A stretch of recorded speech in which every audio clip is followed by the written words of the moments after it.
Welcome to Varsity Voices. My name is Jeff DiVeronica with, of course, the Democrat and Chronicle, alongside my colleague of many, many years, James Johnson. And my man, we've evolved, haven't we? Yeah, we have evolved. From a podcast to what I like to call a vlog, where we sat in front of my iPad and talked. And now we're in our new studios here at 245 East Main Street. Democrat and Chronicle, DNC Digital, our new studio. And we're just going to call this the show, the Varsity Voices show. Does that work? It works for me. Okay, I've been covering high school sports in Section 5 for more than 20 years. You're at about what? Since 1996. Which means we probably could have children that play in this area in sports. But we're going to talk each week about our top athletes, the top games, and the top teams. And we hope you join us every week right here at DemocratChronicle.com. Let's start out with our athletes of the week, James. And of course, we take nominations, so send us emails. We'll start with first a boys soccer player, Ryan Lindemann from Greece, Athena. Tell us a little about him. Very impressive player. A couple of coaches I talked to called him the real deal a couple of times, over and over again. Very skilled with the ball, quick feet. Done a lot of scoring this year. 6 goals, 6 assists in 5 games. Yeah, Athena is ranked in our poll. They're second behind Rush Henrietta. We'll talk about the comments in just a second. I remember him a couple of years ago, Lindemann. Very quick feet, very dynamic, very skilled, and he's the type of guy that goes at players and puts them on their heels, the defense. So a great playmaker for Greece. Athena, again, second in our poll. We'll run down some of the top teams in a minute. Number one, I beg your pardon. Let's go back to Athletes of the Week. Amanda Vestry from Webster Thomas, cross-country runner. Tell us about Amanda. Runner who's been around for a while, and I think this year she's really dedicated herself to being as strong as she can be at the end of the season when the meets are high pressure and the weather is not so great. Well, it's starting to get cool now. Better running weather for all those runners now, right? Yes, thank goodness. So those are Athletes of the Week. You can see videos on them done by James at DemocratandChronicle.com, so check them out, please. Now let's shift to our polls. We're going to do these every week, too, of course, on our website and here. We'll start with the boys soccer poll and a number one team, James, that I've never seen before, number one. Tell everybody who that is. That would be Rush Henrietta. 16 years Peter Dietz has coached at Rush Henrietta. This is the first time the Comets have been number one. I asked him when's the last time they were top 5 in his opinion. He said, I think it was about 8 years ago when they were runner-up to Fairport in sectionals. Justin Polk, a very dynamic playmaker for them, and they're off to a fantastic start, 4-0. But it's not totally all about Rush right now. Rush got 3 first-place votes. Athena got 2, and coming in at number 3 in the poll, McQuaid. And you know the coach of McQuaid. He's been around a long time, almost as long as us. Almost. Nino Pilato. Tell us about a little bit Nino and what you know about Nino.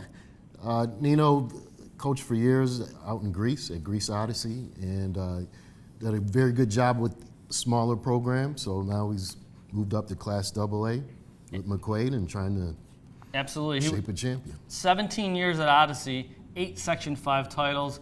3 or 4 trips to the state Final Four and a state championship in Class B. So obviously right away translating success on the boys side. A couple other top teams in boys soccer, James. Fairport always seems to be in the mix at 4. And a team that's been up and coming the last couple of years with a dynamic striker named Jonathan Brown is Canandaigua. So again, all top 10 are on DemocratandChronicle.com. You can see them there. The top small school team is one you know well, I know well. They've made a name for themselves. Who's that? That would be World of Inquiry, otherwise known as school number 58 for a while. They've even lost some players, but apparently the program is strong enough. Absolutely. Toi Hakizama is fantastic, and they've won 2 straight Section 5 titles, been to the state tournament, so we'll look for big things from pretty cool to see a city school district team beating up on so many teams. Yeah. And they beat, I think, Red Creek the other day, which is in the poll, like 9-0. Yeah, so very, very encouraging for World of Inquiry. Over on the girls' side, some of the usual suspects are there. Number 1 in the large school poll is Fairport, got all 8 first-place votes. And while that sounds really dominant, they play number 2 Webster Schrader, I beg your pardon, number 3 Webster Schrader next week and could lose, but Fairport's really good. And they got a couple great playmakers too, one being Claire Myers, who had, I think, 17 goals as a sophomore. She's already got 6 and 5 this year. What else did you see on the girls' list that stands out? Who are some of these teams you think that could make a run at Fairport? I like Schrader. Maddie Lowe, I remember when she first popped onto the scene or began to really establish herself, just a very dynamic player. Even if you don't know all that much about soccer, you watch some of these matches and these players just kind of just jump out at you. She took an interesting route. Maddie Lowe is going to Ohio State. She certainly is a dominant player, and she took last year off from high school soccer and concentrated on her Western New York Flash Academy team. And now she's back as a senior to try to help the Warriors win a Section 5 championship, not only for her and her teammates, but for Coach Kent Brown, too. So, again, the top 5, Fairport, Spencerport, watch out for them. Big matchup this weekend. I think Spencerport's at Schrader on Saturday. And then Schrader 3rd, Brockport 4th, Penfield 5th. Let's move right on, James, and let's go to football. There's a big matchup Friday night in Victor. They've already had a big one this year, knocking off Aquinas. Who did the Blue Devils face on Friday night in football? They faced the Pittsburgh Panthers, who have been pretty impressive so far. A team that's been Aquinas' main challenger for the last few years, but he just needed to win one more game for a while. But we'll see if this is the year they could do it. But right off the bat, 1 versus 2. In week 3, it's 1 versus 2. The Panthers won. Victor number 2. Rush undefeated number 3. Fairport number 4. The Red Raiders are 2-0, aren't they?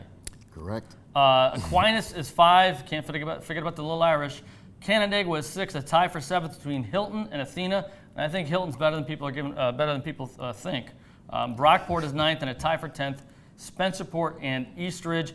Hilton, I think, has an easy early part of the schedule, and then their last 2 regular season games are really tough. It's going to give their young line time to develop. But do you really see? I looked at in this Saturday morning paper last week, a lot of blowouts. Yeah. Is there an elite class of maybe 3 or 4 top teams, and then the rest in Section 5 football? It certainly seems to be playing out that way, but you also get a sense that things are a little bit tighter or a little bit more competitive than they have been. It's usually been one team and everyone else kind of catch up, but I think we're going to see a lot of shifting up and down. That one team being the Aquinas Little Irish, who got beaten week 1. Of course. But it was interesting. Last year, their 2 toughest games in the postseason came from right here in Section 5. Yeah, correct. Rush correct. And Pittsburgh, Hilton. Hilton. Mm-hmm. So it's going to be fun. It'll be a packed house at Victor on Friday night. You're going to be there. Yes. James, JJDNC on Twitter. And also our small school poll. Let's recap some of those top teams. Number 1 coming in, a team that's really made it back. The tradition of Batavia is certainly back. The Blue Devils Batavia, number 1 in the poll. Certainly a proud program. Younger coach, Brendan Briggs, son of a former coach there. He's done a great job. He's kind of transformed their offense a little bit. Instead of kind of ground and pound, we have quarterbacks. We're going to throw it. We're going to use our wide receivers / athletes and go from there. You got your top 10 right there. You can take a look at that at DemocratandChronicle.com, of course. But I'm going to put you on the spot right here in week 3. Who's going to win Friday night in Victor? Doesn't mean you know it all. It just means what's your gut tell you, James Johnson? I'm going to go with Victor. I'm not sure if Pittsburgh has a full roster. I know during the preseason they had a couple of players maybe battling some injuries or some other issues. But based on what I know, based on what I've seen as far as box scores and what have you, I'll go with Victor.